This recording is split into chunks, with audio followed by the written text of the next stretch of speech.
A paz do Senhor Jesus, meu irmão, minha irmã, meu querido aluno, querida aluna da Palavra de Deus. Eu sou o pastor Samuel e você está na Escola Bíblica Especial. Nós estamos continuando hoje a lição de número 2, né? Estudamos na semana passada a lição 1, hoje nós vamos para a lição de número 2, porque nós estamos numa nova série de mensagens, né? Firmados em Cristo. Estamos estudando ali os aspectos da vida cristã no livro, na carta de Paulo aos Colossenses e também na carta de Paulo a Filemon. Antes de entrarmos aqui na nossa lição, eu queria já pedir para você compartilhar o link, sabe, é todo aquele negócio que você já está acostumado, né? Mais de um ano falando isso, você já decorou, né? Compartilhar o link. Se você ainda não se inscreveu aqui no nosso canal no YouTube do Promessistas, clica ali em se inscrever, aciona o sininho para você receber todas as notificações. E eu vou lembrar você também das nossas redes sociais. Meu irmão, deixa eu te perguntar, você tem Instagram? Olha, se você tem Instagram e você ainda não segue o Promessistas, você tá perdendo o bonde. Você tem que acelerar esse negócio. Entra no Instagram e coloca lá para você seguir o Promessistas Brasil, ficar por dentro de todas as novidades que acontecem na nossa igreja. Esse é o perfil oficial da nossa igreja, Promessistas Brasil, lá no Instagram, tá bom? Meu irmão, olha só. Hoje nós vamos caminhar um pouquinho mais no livro de Colossenses, na carta, melhor dizendo, não é um livro, é uma carta de Colossenses. Vamos caminhar a partir do versículo 9 para frente, para a gente pensar um pouquinho sobre as expectativas para a jornada. Hoje é a lição de número 2. Então, meu querido, pega aí a sua lição bíblica, a sua Bíblia Sagrada e nós vamos juntos estudar a Palavra de Deus. Vem comigo.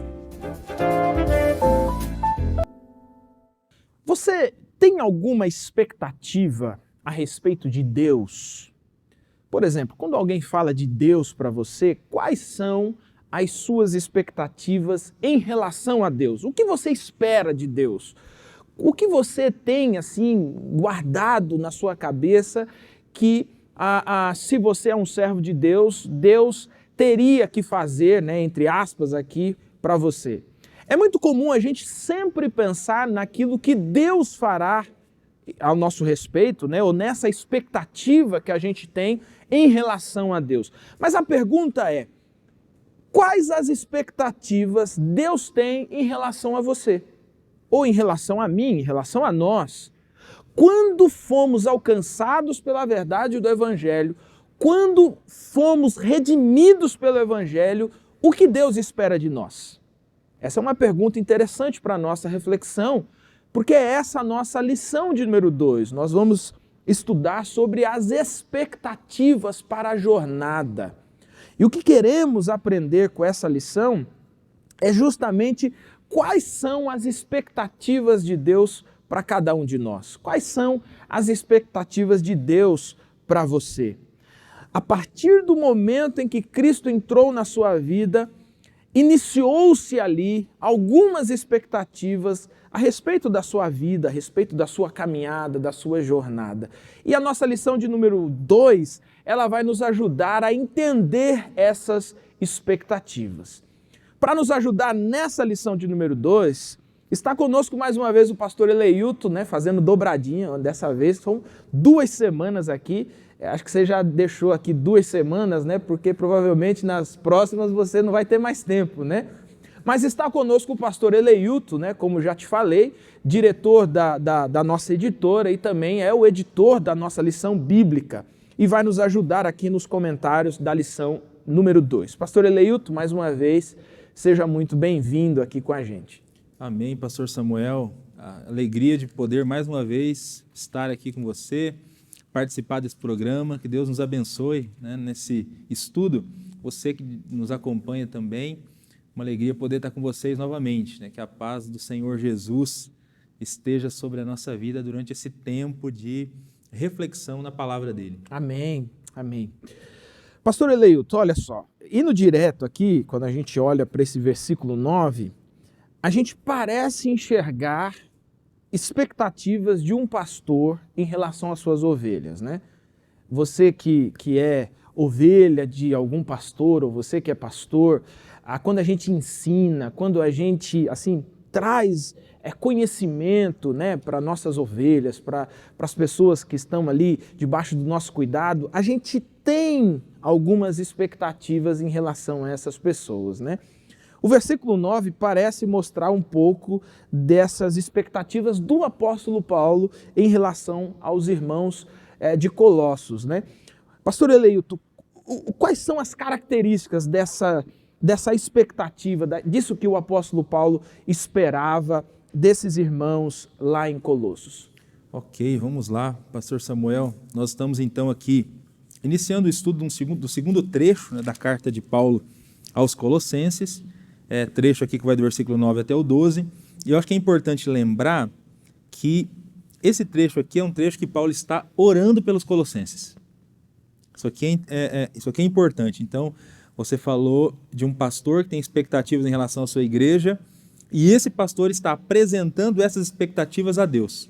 Então, já mudou o cenário ali, já mudou né? o cenário, são expectativas sérias. Então, ele está dizendo para Deus o que ele espera dos cristãos. Então, assim, se o seu pastor está orando por você e pedindo coisas a Deus em favor da sua vida, preste atenção aí no que está sendo pedido. Então, Paulo começa a sua oração orando para que os cristãos tenham conhecimento. Esse é um dos pedidos de Paulo para a igreja de Colossos. Versículo 9.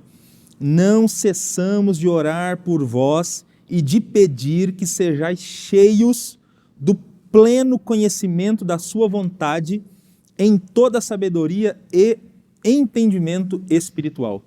Veja que pedido é uma característica bem específica, nobre, né? Paulo faz pela igreja de Colossos. Ele está orando para que eles sejam cheios de pleno conhecimento. Ele não está orando por riquezas, ele está orando por conhecimento. E ele qualifica esse conhecimento. Ele diz que ele está orando para que eles tenham conhecimento pleno, que eles sejam cheios, que eles transbordem do pleno conhecimento da vontade de Deus. Eu imagino que esse é o desejo de todo pastor para suas ovelhas. É verdade, sem dúvida. Que as suas ovelhas tenham pleno conhecimento da vontade de Deus. E aí, não tem muito segredo, né? Como que a gente pode adquirir pleno conhecimento da vontade de Deus? Aonde a vontade de Deus está expressa ou revelada para nós? É na própria Escritura Sagrada.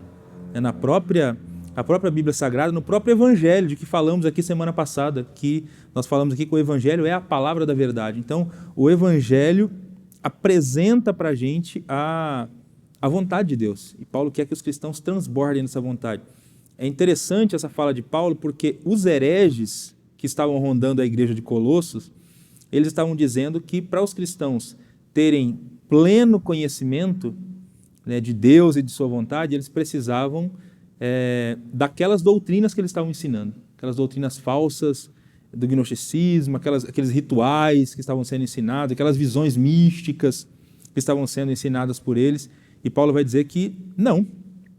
O que eles precisam da plenitude do conhecimento da vontade de Deus presente no Evangelho. Porque se eles tiverem esse conhecimento, eles vão conseguir tomar decisões sábias no dia a dia. A ideia aqui do conhecimento e sabedoria. No dia a dia, na hora de tomar decisões, eles vão conseguir tomar decisões alinhadas com a vontade de Deus.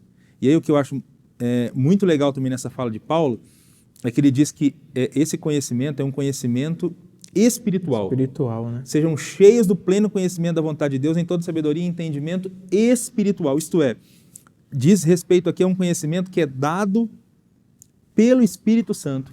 Porque quando a gente se converte a Cristo, recebe Jesus como nosso Senhor e Salvador, o Espírito passa a habitar em nós. E é o Espírito Santo habitando em nós que nos dá condições de entendermos plenamente a vontade de Deus. Né? Quem é que nos ajuda enquanto a gente lê a Escritura? Quem é que abre o nosso entendimento para que a gente consiga entender aquilo que é dito na palavra? É o próprio Espírito. É desse conhecimento que Paulo está falando e orando para que Deus dê para os cristãos, para que eles tenham entendimento espiritual da vontade de Deus e das verdades de Deus reveladas na sua palavra. A gente precisa, cada dia mais, de cristãos que conheçam a Escritura Sagrada, né, e que sejam motivados pelo Espírito a ler a Escritura Sagrada para buscar entender a vontade de Deus presente na Escritura Sagrada. E Paulo está orando por isso. Legal, legal. Essa coisa de um pastor orando por sua igreja, né, por suas ovelhas, é de fato assim, tá para além de algo técnico, né? É algo muito mais profundo, né? Isso é muito interessante. Bom, na nossa pergunta de número 2, a lição ela chama a nossa atenção para essas duas metáforas, né, que o apóstolo Paulo vai usar aqui nesse trecho da Escritura, né? Ele usa basicamente duas metáforas, e nessas duas metáforas, assim, eu queria que você nos ajudasse a entender, né, a metáfora da agricultura e também a metáfora da jornada, né? O que o apóstolo Paulo estava querendo ensinar, querendo que esses irmãos compreendessem e que tem também significado para nós hoje. Legal. Acho que uma questão importante de ser colocada aqui é que Paulo, no primeiro trecho, que foi o trecho que a gente examinou semana passada, ele estava louvando a Deus pela conversão dos Tessalonicenses. Então, louva a Deus porque vocês se converteram. Vocês têm fé, amor, esperança, vocês abraçaram a mensagem do Evangelho. Parece que essa oração de Paulo agora, a partir do versículo 9, é uma oração para o que vem depois. Ok, vocês se converteram a Cristo. E agora? Então, agora eu desejo que vocês cresçam no conhecimento da palavra de Deus, e eu desejo que vocês vivam de maneira digna, frutificando em toda boa obra e crescendo no conhecimento de Deus. Então, ele usa aqui duas metáforas. Ele usa a metáfora da estrada ou da jornada, e ele usa também aqui uma metáfora da agricultura, né, quando ele fala para os cristãos frutificarem em toda boa obra. Então, Paulo está pensando aqui no comportamento dos cristãos, quando ele faz essa oração a Deus em favor da igreja, quando ele ora para que os cristãos vivam de maneira digna do Senhor, agradando-lhe em tudo, agradando-lhe em todas as coisas. Então, veja que oração interessante a oração desse pastor.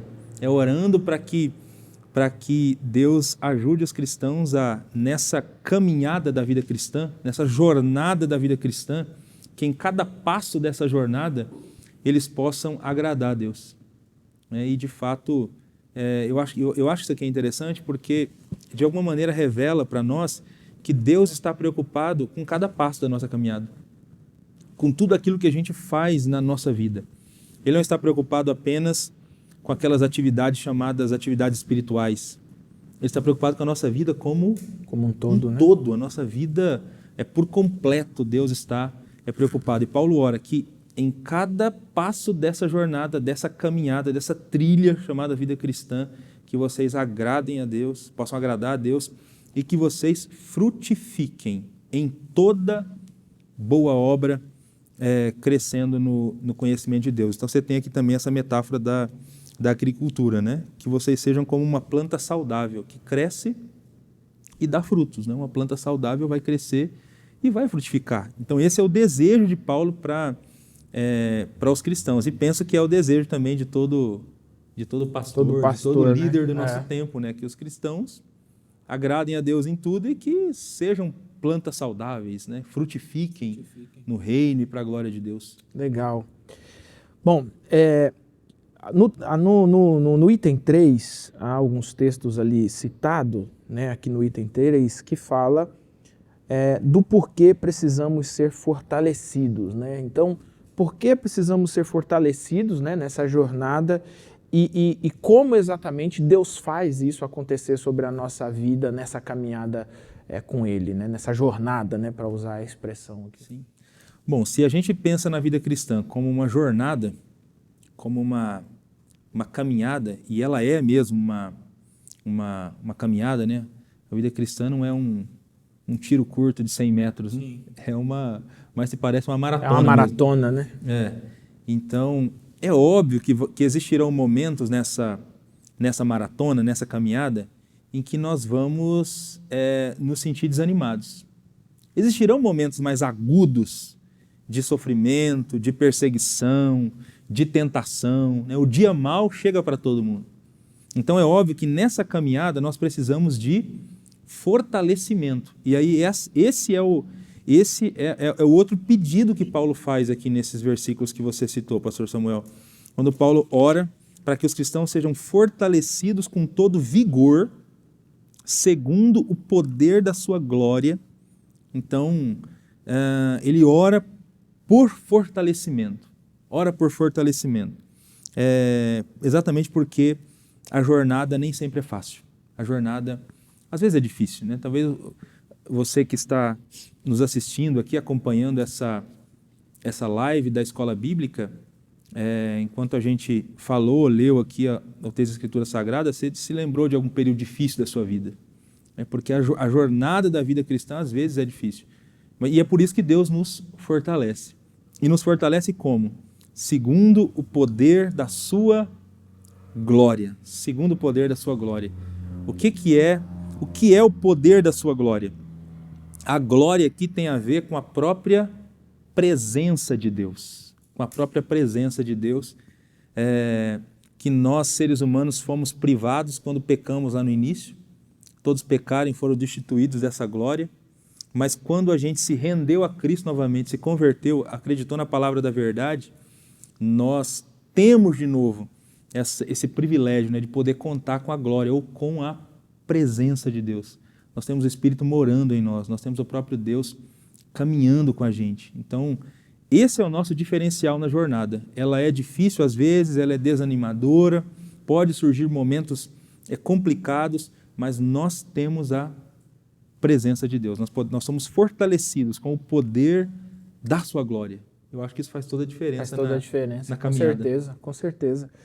E pastor Eleilton, quando a gente fala dessa ideia, né, de fortalecimento e como que Deus faz isso, existem algumas características, né? Na nossa pergunta de número 4, ela vai falar sobre vai falar para a gente sobre essas características que devem marcar o percurso da vida cristã, né? Então, que características são essas que marcam o percurso, que marcam essa jornada, que marcam essa caminhada da vida cristã? Bom, Paulo apresenta algumas dessas características aqui no final do versículo 11 e também no versículo 12. Paulo diz que Deus nos fortalece segundo o poder da sua glória, para que com alegria tenhais toda perseverança e paciência. Então Paulo fala, primeiro, de perseverança e de paciência. Então, nessa caminhada na jornada cristã, nessa estrada chamada vida cristã, nós vamos precisar de perseverança. Exatamente porque ela é difícil. Nós travamos uma batalha constante. Nós ainda não fomos glorificados, a natureza pecaminosa ainda está em nós e nós travamos uma batalha dia a dia contra o pecado, né, que tão de perto nos assedia. E é preciso insistência nessa caminhada para fazer a vontade de Deus, né? Paulo fala de uma luta que ele trava constantemente para fazer o que é certo. E às vezes não consegue fazer o que é certo. E o que ele não quer fazer, que ele sabe que é errado, é o que ele acaba fazendo. Então a gente vive essa luta constante. A gente precisa perseverar, então, insistir. Na soteriologia, há a doutrina da perseverança dos santos, né? Que é a ideia que os santos precisam ser fiéis até o fim, né? Porque eles estão nessa caminhada, estão nessa luta constante e eles precisam de perseverança, longanimidade, né? Ou paciência, né? Por conta das situações que vão enfrentando no dia a dia, né? As próprias tribulações vão fazendo com que os cristãos adquiram paciência, adquiram longanimidade, tenham o seu caráter provado. Então, tudo isso se enfrenta na vida cristã. E Paulo fala também aqui da alegria. Perseverança, paciência e com alegria. Eu acho que essa alegria aqui ela só pode brotar nessa caminhada da vida cristã, que às vezes não é fácil, por conta da certeza de que Deus está do nosso lado. por conta da certeza de que nós temos a presença de Deus em nós, o Espírito habitando em nós. Então é possível caminhar com alegria. Acho que Paulo está falando aqui de uma alegria que é, inclusive, ultra circunstancial, que leva a pessoa, inclusive, a conseguir dar graças a Deus o Pai, porque mesmo diante de circunstâncias adversas, essa pessoa pode contar com a presença de Deus e com a graça de Deus na sua vida. E ela caminha olhando para frente e lembrando-se também que esse Deus nos capacitou para participar da sua herança. Para que a gente tenha parte da sua herança. Então, ter parte aqui significa esse direito que a gente tem de desfrutar da herança celestial. Talvez aqui nós tenhamos aqui uma linguagem muito própria do Antigo Testamento, né? No Antigo Testamento que tinha muito essa ideia de ter herança, de receber como posse Canaã, terra prometida. Então nós temos uma herança. É bem verdade que a plenitude dessa herança não será dada no futuro, quando Jesus voltar, mas nós já começamos a desfrutar dela hoje. A própria presença do Espírito em nós é o penhor dessa herança, já é o primeiro pagamento, né? A primeira parcela dessa herança que a gente já começou a desfrutar aqui. Enfim, por conta dessa herança que a gente já desfruta e vai desfrutar de maneira plena, a gente tem alegria na caminhada, apesar das circunstâncias, apesar dos sofrimentos. Então, Paulo tem expectativa de que os cristãos perseverem nessa caminhada. Em nenhum momento ele fala que vai ser fácil, né? Que é uma caminhada simples, né? Acho que a própria palavra perseverar já impõe uma ideia de que haverá dificuldades no caminho, né? Sim, com certeza. Porque a gente tem que perseverar é porque é possível que pedras... As pressões não vão ser poucas, né? Pedras aparecerão, as pressões não serão poucas. O próprio Jesus disse, né, que no mundo nós teríamos aflições. Jesus nunca disse que seria fácil a caminhada ao lado dele. Ele não usa o artifício de alguns propagandistas, né, que apresentam só os benefícios do seu produto em letras garrafais e aí em letras minúsculas. Sim, os problemas que podem ocasionar. Os problemas, né? as contraindicações. Não, Jesus sempre foi claro, né? Mas, graças a Deus, ele está do nosso lado, né? Nós podemos contar com a presença dele para nos ajudar nessa caminhada da vida cristã. Legal, legal. Meu querido irmão, minha querida irmã, está acompanhando aí a nossa lição. Estamos hoje estudando a lição de número 2 e estamos falando um pouquinho sobre essas expectativas a respeito da jornada, da caminhada, né? Quais as expectativas que Deus coloca sobre nós quando nós nos rendemos a Cristo? A pastor Eleu está aqui na segunda parte aqui, né, da nossa lição, essa parte onde a gente aplica, né, um pouco de tudo isso que a gente estudou aqui, a gente vai aplicar isso para a vida. E eu queria pensar aqui as duas questões últimas que aparecem, e a quinta diz assim, dialogue com os estudantes sobre a importância de estudar a doutrina correta, mas também de colocá-la em prática, né? A ortodoxia e a ortopraxia, né? Você acha que às vezes tendemos a enfatizar mais uma do que outra?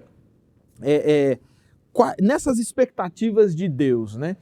É importante a gente não só estudar, mas também... Aliás, eu nem vou colocar dessa forma, eu vou colocar assim, é importante estudar e também praticar essas verdades que nós aprendemos. Isso aqui, você acha que isso aqui tem a ver com maturidade, com crescimento espiritual, que ele não é adquirido só no conhecimento, mas também no exercício prático na vida?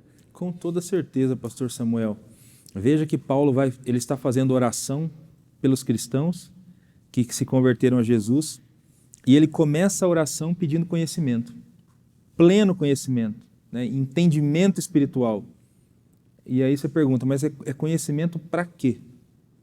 É conhecimento para praticar boas obras, é conhecimento para viver, né, a vida cristã na prática, né, agradando a Deus em tudo, cumprindo a missão, né, cumprindo a missão em todos os ambientes, em todos os lugares onde esse cristão estiver. Então, por que a gente precisa crescer no conhecimento? É crescer no conhecimento para viver aquilo na prática, no dia a dia.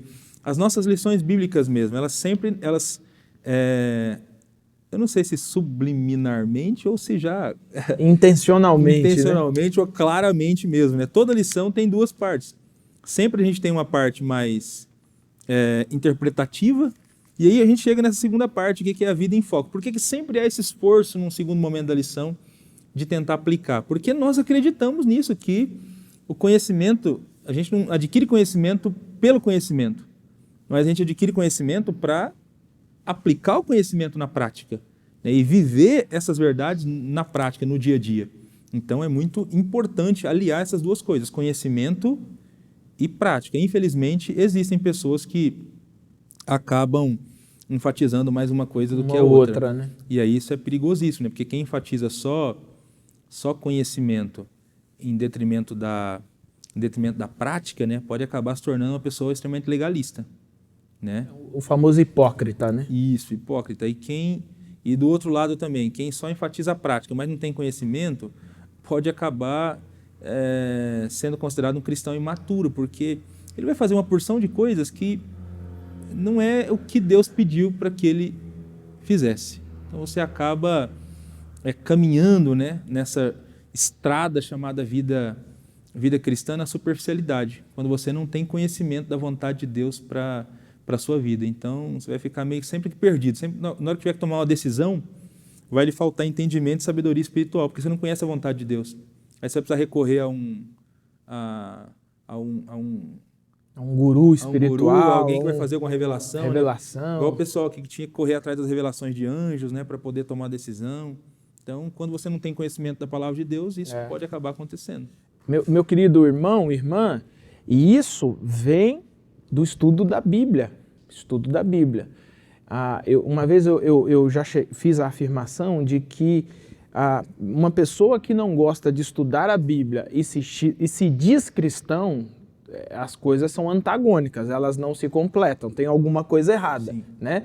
E esses dias eu vi uma frase, minha esposa mostrou uma frase lá num Instagram, que eu não me lembro agora, que dizia assim: se você não gosta de ler, você entrou na religião errada, né? O cristianismo é uma religião, né? Ele é conhecido mundialmente como uma religião, mas já começa que ele é a religião de um livro, né? Aliás, de 66 livros, né? Então ele já começa que a nossa caminhada, a nossa jornada, ela inicia-se numa experiência extraordinária, né? Nessa ação do Espírito Santo que nos leva à conversão, mas logo na sequência há um esforço pessoal mesmo de sentar na cadeirinha, de abrir, irmão, vou ler a Bíblia, vai ler por onde, né? Às vezes o pessoal pergunta: pastor, qual é o melhor método para ler a Bíblia? Eu falo assim: o melhor método é ler. Eu só consigo ler no ônibus, então lê no ônibus. Eu só consigo... Meu irmão, isso é indiferente. Agora, um cristão que não lê, ele está fadado a ser levado para todos... É o que é chamado de vento de doutrina, né? Bate o vento, ele vai. Bate para o outro lado, ele vai para o outro lado. Justamente porque falta conhecimento, né? Então, estudar a Bíblia, né, é extremamente importante para esse crescimento. Né? Para o crescimento, para a maturidade espiritual. Você falou que é antagônico, né, ser cristão e não gostar de ler a Bíblia. E no nosso caso, eu acho que ainda é mais grave, né, porque nós somos cristãos pentecostais ou carismáticos, né, que acreditam e experimentam as atuações do Espírito. E assim, eu penso que os cristãos pentecostais deveriam ser aqueles que mais deveriam ler, né? Deveriam ler a Bíblia e gostar de estudar a Bíblia, porque a Bíblia foi um livro inspirado pelo Espírito. O Espírito Santo, que é esse que age em nós e que se manifesta, é o Espírito que inspirou esses livros. É o Espírito que nos ajuda, quando lemos o livro, a entender o livro. Compreendê-lo. É ele que abre o nosso entendimento para compreender o livro. Ele está profundamente envolvido em todos os processos de ensino. Verdade. O Espírito Santo. Então, quanto mais pentecostal uma igreja, mais ela deveria gostar da Bíblia, do livro. Aí fica mais antagônico ainda, né? Ser pentecostal e não gostar de ler a Bíblia, né? É isso aí, tem que gostar e tem que estar envolvido. E eu acho interessante porque algumas pessoas, elas querem o tempo todo separar espiritualidade de entendimento, né? Às vezes a pessoa fala assim: não, isso aí é coisa do Espírito, a gente não entende, mas a gente... E isso é característica evidente de quem não lê Bíblia. Característica evidente de quem não lê a Bíblia. Sabe por quê, querido aluno, querida aluna? Porque a revelação de Deus está na Escritura. Se você não lê a Escritura, você vai aprender de Deus o que os outros contam para você. Mas quando você lê a Bíblia, há uma experiência sobrenatural mesmo com o Espírito Santo, porque ele revela o Pai, ele revela o Filho, ele revela o Espírito, ele é revelado a nós, essa trindade é revelada a nós, né? Tem uma frase que o pessoal usa muito, né, na área de bibliologia, né, de que a Bíblia é o único livro que enquanto você lê, você também é lido, né? Porque há essa interação, né? Por que algumas pessoas leem o mesmo texto 100 vezes e aí lê a 71ª vez e aí a 100ª vez e aí a pessoa fala assim, eu entendi. Poxa, mas 100 vezes e não entendeu? É porque há de fato um relacionamento intrínseco, né, intrínseco da ação do Espírito Santo na leitura e no estudo da Bíblia, né? Com certeza, quanto mais a gente lê a Escritura Sagrada, mais nós vamos aprendendo a discernir a voz de Deus. É até um argumento que muita gente usa às vezes, né? Eu não gosto de ler a Bíblia porque eu não consigo entender, eu não entendo o que eu leio. Mas o entendimento vem com a prática mesmo da leitura da Escritura. Quanto mais você vai lendo, mais você vai se familiarizando, mais você vai conseguindo discernir e entender a voz de Deus. E com certeza, com o passar do tempo, com a prática, vai começar a entender, né, e ouvir Deus falando com você por meio da leitura da Escritura. E tem às vezes aquele pessoal também que, quando eu cito isso aqui, eu já sei que é uma pessoa preguiçosa, né? Que usa erroneamente, né, o texto dizendo que a letra mata, mas o Espírito vivifica, né? Pega o texto, tira do contexto, arruma um pretexto só para justificar a preguiça de ler a Escritura, de estudar, de ter uma vida devocional com Deus, né? É isso aí. E aí, assim, infelizmente, a maturidade não chega, né? Uhum. O apóstolo Paulo fala isso, né? Ele vai falar aos Coríntios, mas ele tem um outro texto também, acho que é o apóstolo Pedro também que fala na sua carta, né? Que queria falar com os irmãos, queria conversar com os irmãos como pessoas com maturidade na fé, mas ainda são bebês tomando leitinho, que não absorvem coisas sólidas, coisas mais substanciosas, né? Uhum. E às vezes é isso, né? Às vezes as pessoas querem simplesmente ler aqueles trechos, né? Eu brinco que os trechos das promessas, né? As promessas que Deus tem mais de tantas promessas na Bíblia. Você compra até uma Bíblia de promessas, né? Você compra uma caixinha de promessa, né? E você nunca consegue perceber a profundidade, né? Aquilo que está por detrás de tudo isso, que justamente vai promover essa maturidade espiritual na vida, né? Isso aí. Pedro fala de crescer na salvação por meio da palavra de Deus, por meio da Escritura. 2 Pedro capítulo 2, ele termina o capítulo 1 dizendo que nós ganhamos vida por meio da palavra. E aí começa o capítulo 2 dizendo que a gente cresce na caminhada cristã por meio do conhecimento da palavra. Então, não tem atalho, não tem outro jeito. Você cresce por meio do conhecimento da Escritura. Não tem como ser cheio do pleno conhecimento da vontade de Deus e ter sabedoria e entendimento espiritual sem conhecer a palavra de Deus. Sempre seremos cristãos rasos e superficiais se a gente não investir tempo para conhecer a Escritura Sagrada. Né? É isso aí. Pastor Elito, para a gente encerrar então, fale um pouquinho sobre essa necessidade de perseverança e alegria nessa caminhada, nessa jornada, e como que Deus pode contribuir, né? Já falamos um pouquinho isso na questão 4, mas de maneira prática mesmo, como que esse estudante, essa estudante pode perceber esse fortalecimento de Deus na sua vida para ele continuar firme aí na caminhada. Como a gente disse, a vida cristã não é um mar de rosas. Né? Quem diz isso está mentindo. Quem diz isso não conhece o Evangelho de Jesus. A teologia da prosperidade, da teologia da saúde perfeita, a teologia da confissão positiva, elas não se parecem em absolutamente nada com o Evangelho de Jesus. Então, na caminhada cristã, nós enfrentaremos dificuldades. Mas há um desafio da Bíblia Sagrada, e Paulo ora aqui para os cristãos nesse sentido. Mesmo diante dessas dificuldades, é possível perseverar e ter alegria, e ter contentamento. De novo Pedro, Pedro, quando ele fala das provações, ele diz assim, nisso exultais, ainda que no presente sejais contristados com várias provações. Está no capítulo 1, versículo 6.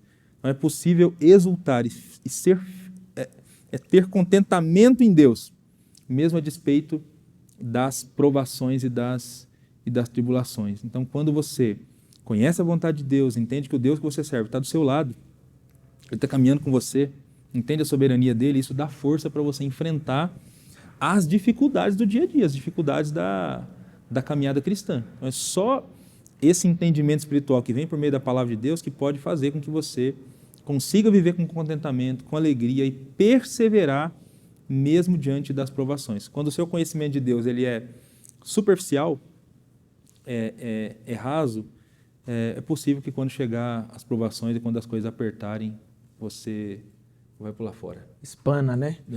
Eu acho que isso também está muito relacionado com aquilo que a gente sabe de Deus e não exatamente com aquilo que Deus faz para a gente, né? Uhum. Eu sempre uso esse exemplo, né? Eu particularmente nunca vi ninguém ser ressuscitado. Eu nunca vi uma pessoa ser ressuscitada, um morto ser ressuscitado assim, na frente dos olhos, né? Uhum. Mas a Bíblia diz que Jesus ressuscita mortos. Então eu não preciso ver para saber que é algo que Deus pode fazer, é algo que está no controle de Deus. E ainda que não faça aqui, há uma promessa futura. Então, assim, eu acho que esse contentamento, essa alegria não está relacionada ao ver Deus fazer, mas em crer, né? Por isso que essa última expressão que você usou de que a maturidade ela é importante, né? Para você não pular fora, para você não espanar, porque essa maturidade que vem da palavra de Deus, ela firma convicções, não porque você viu, né? Mas porque essa é a revelação de Deus, né? Essa é Deus revelando a vontade dele, é Deus revelando quem ele é, e Deus é confiável, não é o que Deus faz, o próprio Deus é confiável, né? Isso aí. Você já deve ter ouvido algumas vezes na igreja, geralmente quando o pessoal vai ministrar na hora do louvor, é comum essa frase, né? Pessoal, nós temos que adorar a Deus por quem Ele é. Não pelo que Ele faz, mas por quem Ele é. Aí a pergunta é, quem Ele é?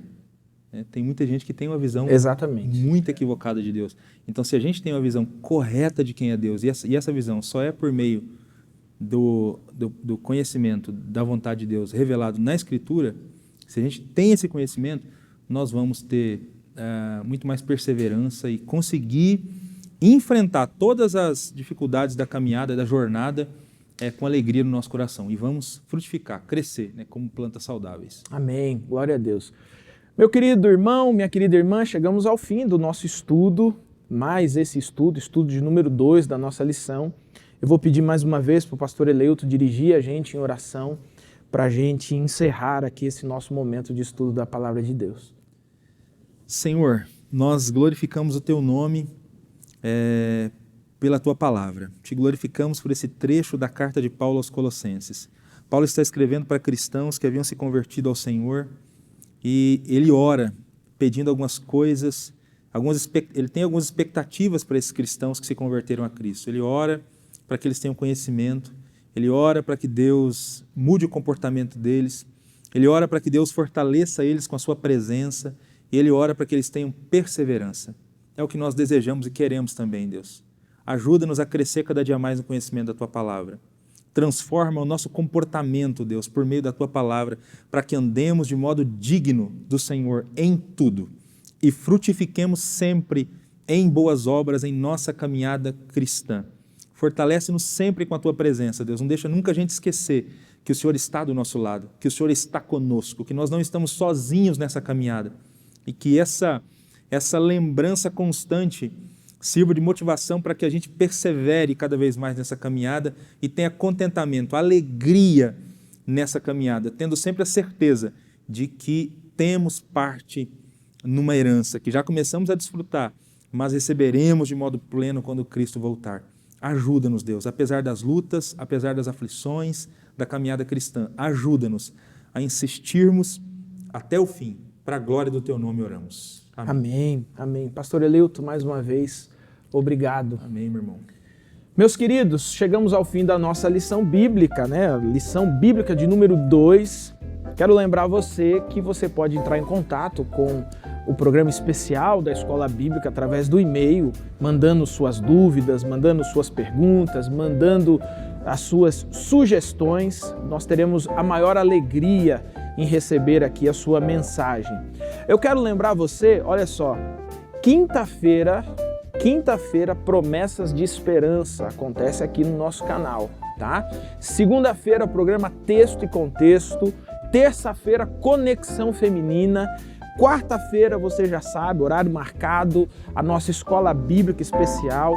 Fique atento para a grade de programações, há outros tantos programas para serem estreados agora nesse mês. Então, olha, que Jesus abençoe você, que Jesus abençoe a nossa igreja, que possamos crescer frutificando para a honra e para a glória de Jesus Cristo, o nosso Senhor.